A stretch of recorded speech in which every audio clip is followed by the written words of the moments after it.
Trust எக்ஸாமுடைய selection list வெளியாகிருக்கு. இதில் உங்களுடைய நேம் இருக்கா அப்படின்னு சொல்லி செக் பண்ணிக்கோங்க. First serial number, district number, district name, roll number, application number, EMIS number, உங்களுடைய name, date of birth, gender, ஸ்கூலுடைய நேம், இது எல்லாமே ஸ்கூலுடைய கோடு, ஸ்கூல் நேம், மார்க், இது எல்லாமே கொடுத்துருக்காங்க.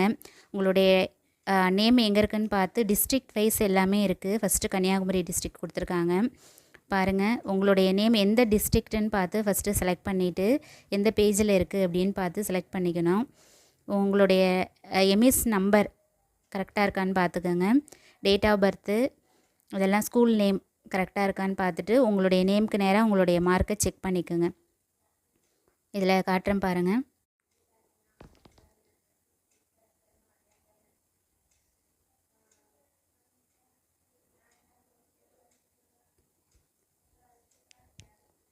உங்களோட டிஸ்ட்ரிக்ட் எதுவோ அதை பாஸ் பண்ணி வச்சுட்டு அதில் உங்களுடைய நேம் இருக்கான்னு பார்த்து செக் பண்ணிக்கோங்க. எம்எஸ் நம்பர், அப்ளிகேஷன் நம்பர்லாம் கரெக்டாக இருக்கா, உங்களுடைய ரோல் நம்பர் எல்லாமே கரெக்டாக இருக்கா அப்படின்னு பார்த்துக்கணும். டிஸ்கிரிப்ஷனில் கொடுக்குறேன், இது பிடிஎஃபாக கொடுக்குறேன், அதை பார்த்துக்குங்க. இதை நான் ஃபுல்லாகவே கொடுக்கல, இதில் ஒரு பாதி வரைக்கும் கொடுத்துருக்கேன். பேஜஸ் நிறையா இருக்கும்.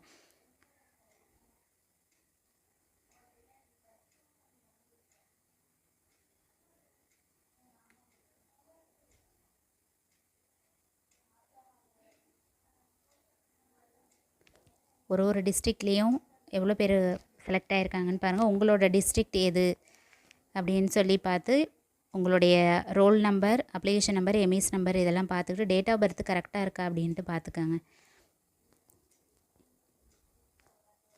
பாருங்கள், 80க்கு மேலேயும் நிறைய பேர் மார்க் வாங்கியிருக்காங்க. 50 அபோவ், 70 அபோவ், 60 அபோவ்லாம் நிறையா இருக்குது.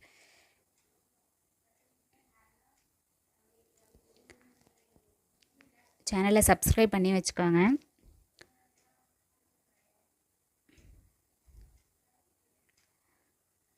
நீங்கள் எவ்வளோ மார்க்ஸ் வாங்கியிருக்கீங்கன்னு எனக்கு கமெண்ட் பண்ணுங்கள்.